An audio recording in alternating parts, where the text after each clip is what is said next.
अस्सलाम वालेकुम, this is हुमैना Basit from ocean of knowledge. तो आज हम कर रहे हैं मैथ 11 की एक्सरसाइज 1.1 का क्वेश्चन नंबर 2, जो कि है name the properties used in the equation.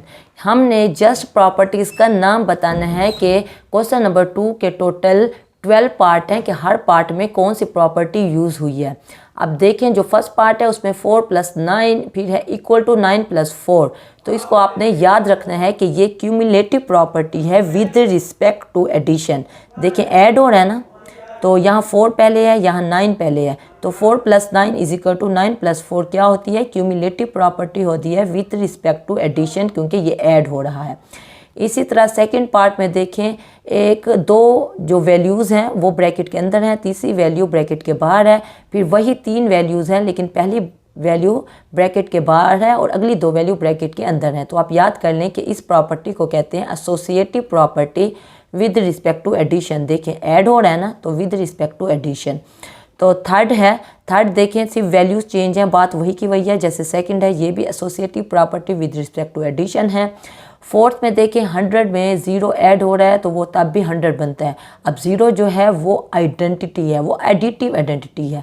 Additive identity कैसे है? क्योंकि 0 को अगर आप किसी वैल्यू में ऐड करो तो वो ही वैल्यू रहती है, तो ये एडिटिव आइडेंटिटी है, यानी ऐड करें और आंसर वही का वही है, तो इसको एडिटिव आइडेंटिटी कहते हैं। तो 0 ऐड हुआ है ना, तो ये प्रॉपर्टी है एडिटिव आइडेंटिटी प्रॉपर्टी।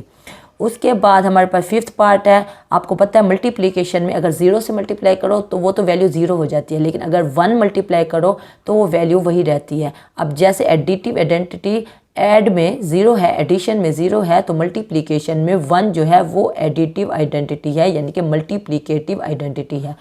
0 ऐड हो रहा है तो वो एडिटिव आइडेंटिटी है, और मल्टीप्लाई हो रहा है 1 तो ये मल्टीप्लिकेटिव आइडेंटिटी है, क्योंकि 1000 से आप 1 मल्टीप्लाई करो तब भी 1000 ही रहता है। तो इस प्रॉपर्टी को कहेंगे मल्टीप्लिकेटिव आइडेंटिटी प्रॉपर्टी।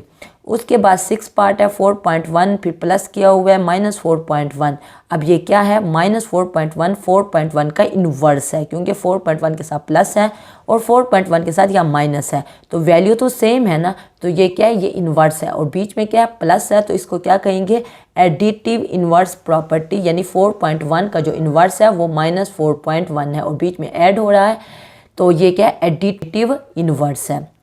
उसके बाद 7th पार्ट में a - a = 0। देखें a के साथ यहाँ प्लस है, यहाँ a के साथ माइनस है, तो दोनों क्या हैं? दोनों इन्वर्स हैं एक दूसरे के, और क्या हुआ है? ऐड करने से हुआ है, तो इसको भी कहेंगे एडिटिव इन्वर्स प्रॉपर्टी। अब यहाँ बीच में मल्टीप्लाई का साइन आ गया है, √2 × 5 √5 × 2। देखें ये फर्स्ट की तरह है, 4 + 9 = 9 + 4। यहाँ बीच में प्लस है और यहाँ बीच में मल्टीप्लाई है, लेकिन सेम टू सेम वही प्रॉपर्टी है, तो इसको कहेंगे cumulative property with respect to multiplication. अब 9th पार्ट में देखें, a पहले है, b - c ब्रैकेट के अंदर है, फिर a को b से भी मल्टीप्लाई किया हुआ है, a को c से भी मल्टीप्लाई किया हुआ है। तो देखें a कहाँ पे खड़ा हुआ है? a लेफ़्ट साइड पे खड़ा हुआ है, तो इसको कहेंगे लेफ़्ट डिस्ट्रीब्यूटिव प्रॉपर्टी। डिस्ट्रीब्यूट के क्या मतलब होता है? तकसीम करना। तो a b के साथ भी आ गया और a c के साथ भी आ गया, तो इसको कहेंगे distributive property, left distributive property, क्योंकि a जो है वो लेफ़्ट साइड पे खड़ा हुआ है। इसी तरह z जो है वो राइट साइड पे खड़ा हुआ है, तो इसको कहेंगे राइट डिस्ट्रीब्यूटिव प्रॉपर्टी। अब 11th पार्ट देखें, 4 × 5 × 8 = 4 × 5 × 8। ये वही है जैसे हमारे पास सेकंड पार्ट में था, associative property with respect to addition था, क्योंकि वहाँ ऐड हो रहा था। यहाँ मल्टीप्लाई हो रहा है, तो कहेंगे associative property with respect to multiplication. इसके बाद लास्ट पार्ट है जो कि a फिर b + c - d, फिर a को b के साथ मल्टीप्लाई कर दिया, a को c के साथ मल्टीप्लाई कर दिया, a को d के साथ भी मल्टीप्लाई कर दिया है। तो a जो है वो लेफ़्ट साइड पे खड़ा हुआ है, तो इसको भी कहेंगे लेफ़्ट डिस्ट्रीब्यूटिव प्रॉपर्टी। अब ये लेफ़्ट है और ये भी लेफ़्ट है, इसमें 2 टर्म्स नहीं, इसमें 3 टर्म है, उससे कोई फ़र्क नहीं पड़ता। इस प्रॉपर्टी को कहेंगे कि ये लेफ़्ट डिस्ट्रीब्यूटिव प्रॉपर्टी है, क्योंकि a जो है वो लेफ़्ट साइड पे खड़ा हुआ था। इस क्वेश्चन नंबर 2 में आपने जस्ट प्रॉपर्टीज़ के नाम याद करने हैं। तो उसके बाद क्वेश्चन नंबर 3 है name the property used in the following inequalities. हमने क्या करना है? क्वेश्चन नंबर 3 के टोटल 6 पार्ट हैं, हमने हर पार्ट में नाम करना है कि ये प्रॉपर्टी कौन सी यूज़ हुई है। अब देखें, गिवन डैट -3 जो है वो लेस देन -2 है। अब क्या करेंगे, एडिंग 3 ऑन बोथ साइड, दोनों साइड पे क्या किया है, 3 को ऐड किया है। तो जब 3 को ऐड किया तो ये 0 बन गया है और यहाँ 3 - 2 1 आ गया है, तो 0 लेस देन 1। अब ये कौन सी प्रॉपर्टी होगी, देखिए पता चल रहा है ऐड किया है तो इसको कहेंगे एडिटिव प्रॉपर्टी। तो सेकंड पार्ट है -5 लेस देन -4। अब आंसर क्या निकला हुआ है, 20 ग्रेटर देन 16। अब हम क्या करेंगे, -4 को दोनों साइड पे मल्टीप्लाई करेंगे। जब माइनस को मल्टीप्लाई करते हैं तो ये जो साइन है, -5 लेस देन -4 है, तो ये लेस देन का जो साइन है ये उल्टा हो जाएगा, अब ग्रेटर देन हो जाएगा। तो -4 मल्टीप्लाई बाय -5 ग्रेटर देन -4। तो -4 को -5 से मल्टीप्लाई करेंगे तो +20 और -4 को -4 से मल्टीप्लाई करेंगे तो 16। अब ये क्या है, देखें ये मल्टीप्लाई किया है ना हमने, -4 को मल्टीप्लाई किया, तो इस प्रॉपर्टी को कहेंगे, कंक्लूजन जो निकला है वो है मल्टीप्लिकेटिव प्रॉपर्टी। तो थर्ड पार्ट है 1 ग्रेटर देन -1 और फिर -3 ग्रेटर देन 5 बना हुआ है। तो दोनों तरफ हम क्या कर देंगे, ऐड कर देंगे -4 को, तो क्या होगा, -4 इधर भी ऐड हो जाएगा, इधर भी हो जाएगा और ये बन जाएगा -3 ग्रेटर देन 5। अब क्या किया हुआ है, हमने ऐड किया हुआ है, तो हम इस प्रॉपर्टी को कहेंगे एडिटिव प्रॉपर्टी। उसके बाद फोर्थ पार्ट है जो कि है a लेस देन 0 और बना हुआ है -a ग्रेटर देन 0। तो हम क्या करेंगे, मल्टीप्लाई करेंगे -1 को दोनों साइड पे। जब -1 को मल्टीप्लाई किया तो -a और -1 को जब 0 से किया तो वो 0 ही रहा, क्योंकि हमने मल्टीप्लाई किया, तो इसको कहेंगे मल्टीप्लिकेटिव प्रॉपर्टी। उसके बाद फिफ्थ पार्ट है a ग्रेटर देन b और हमारे पास दिया हुआ है 1/a लेस देन 1/b।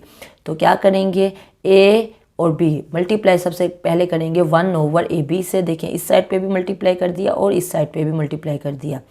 आगे क्या किया, 1/ab को अलग अलग लिख लिया, यानी 1/a डॉट 1/b, ये ग्रेटर देन b आ रहा है। इसी तरह 1/a और 1/b को अलग अलग लिख लिया। अब 1/a 1/b अलग अलग हो गए, इसमें 1/b को पहले लिख लिया और 1/a को बाद में लिख लिया। और ये हम साथ साथ प्रॉपर्टी भी लिखते जा रहे हैं कि हम कौन सी प्रॉपर्टी लिख रहे हैं।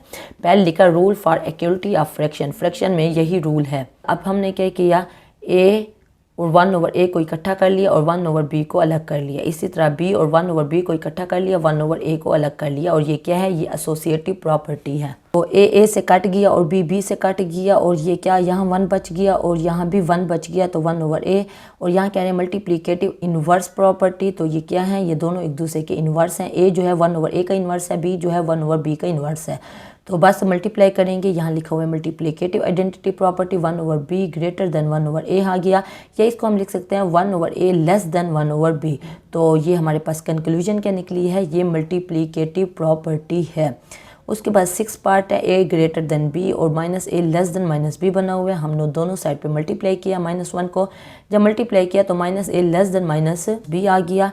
तो ये हमने क्या किया, ये -1 को मल्टीप्लाई किया, तो ये हमारी प्रॉपर्टी होगी मल्टीप्लिकेटिव प्रॉपर्टी।